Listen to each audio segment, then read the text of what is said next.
Hey everyone, this is Goose, and today we're going to be coming to something a little different. It's the Chainsaw Man quote-unquote parody that I was talking about in one of my recent posts.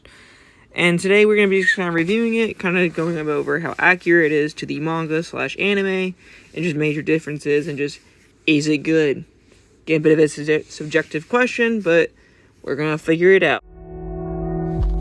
So first things first, we have Makima rescuing Denji, basically, from fighting the devils. And by fighting, anytime fighting occurs in this, it's going to basically just be sex. It's going to be them fucking.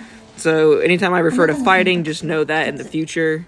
So basically, we have Makima go find Denji after he fought some devils, and she's recruiting him back into the whole devil hunting association. Which again, in this shot, I feel like the costumes of both Denji and Makima actually look pretty good. And then we have the same scene that happens in the manga and anime where he meets Power for the first time, and they're both a little on edge, but you know, they kind of learn to get together because Denji's just horny on main. And again, Power's costume looks pretty good, pretty lore accurate. Now I'm showing on screen the Bat Devil and the Violence Fiend because in this next scene we have them encountering something that I only can assume is supposed to be the Bat Devil, but he looks one-to-one with the Violence Fiend, and also leads to one of the greatest clips of all time, I think, in the entire thing of him laughing.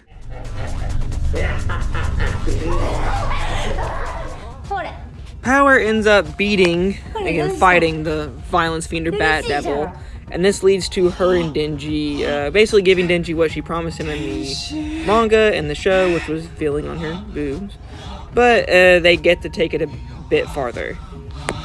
This also is what Chainsaw Man, or in this case, Dildo Man, looks like. I had to censor it for YouTube, but imagine just say, yep, that's, you know what's on there. And he uses and transforms into that form to fight, again, quote-unquote, fight the other demons and fiends and stuff like that in the rest of the parody. Now, this is actually going to be a spoiler for the next season of Chainsaw Man, or later in the manga, so you get through the Katana Man arc, I would just stop here. But also, if you're watching this, you're already enough into Chainsaw Man to know this exists. Basically what happens, we have this nice scene of Riz and Denji kind of communicating, and her trying to give him like an education, and of course it gets a bit more intense than what the manga does. But the entire scene is actually pretty accurate. Again, Riz's costume is pretty lore accurate. The scene itself is actually shot pretty one-to-one with like what's in the manga. And I'll be curious to see when the anime comes out, how that scene compares to this. But all in all, it's actually like a pretty just decent scene of Denji and Riz communicating and kind of just like flirting back and forth a little bit. And where else in the manga they end up going skinny dipping, this gets a bit more serious.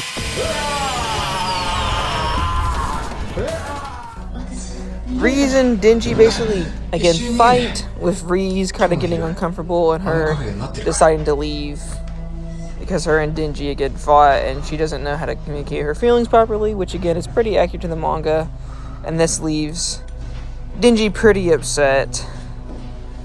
But, as in the manga as well, Makima then goes to encounter Riz, and as you know, the altercation doesn't go well, and she ends up becoming under her control. With Makima giving some kind of delivery here. Again, I can't speak Japanese, so I don't know what it actually is saying, but it seems to be pretty accurate to what's going on in the manga.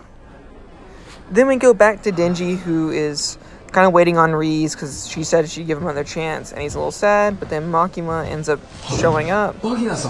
And basically telling him, oh, hey, you know, you're upset about that girl. We can end up going on that date, I promise you. Which is kind of accurate to the manga.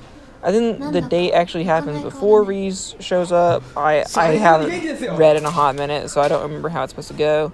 But this date will end up having them go to a movie theater.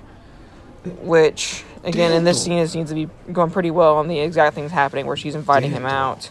And Denji's going with her, and instead of them going to a movie theater, they go back to a hotel and start watching porn. So yeah, again, not all that accurate to what actually happened. Again, Denji's a minor, so it all gets kind of weird with how it's portrayed, but all the characters themselves are adults. And our final shot here ends up with Makima and Denji fighting, and Denji now being under Makima's control. So this leaves the opening for a part 2 to occur. But yeah, it actually kind of ends on a darker note, I guess. But it could end up with the stuff that ends with basically part 1 of Power showing up, and then bam, or some other scenes could possibly be filmed. But yeah, that's kind of just the overarching review of the story. So the final thing of this video is just, I guess, the overall review. In the review, this thing is 2 hours long. So I don't know about you guys, but it's a lot of content to sit through, basically.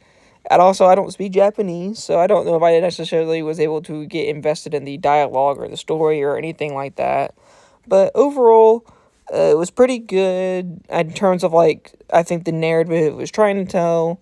And also, I think just adapting the source material into a JAV like this. Again, I did think the costumes for the main female cast were pretty good. Denji's transformation was pretty bad, but also we didn't really get to see it that much. So, overall, thought it was pretty okay. It definitely could see them making a part 2 with how well it sold, if it did happen to sell better than the manga.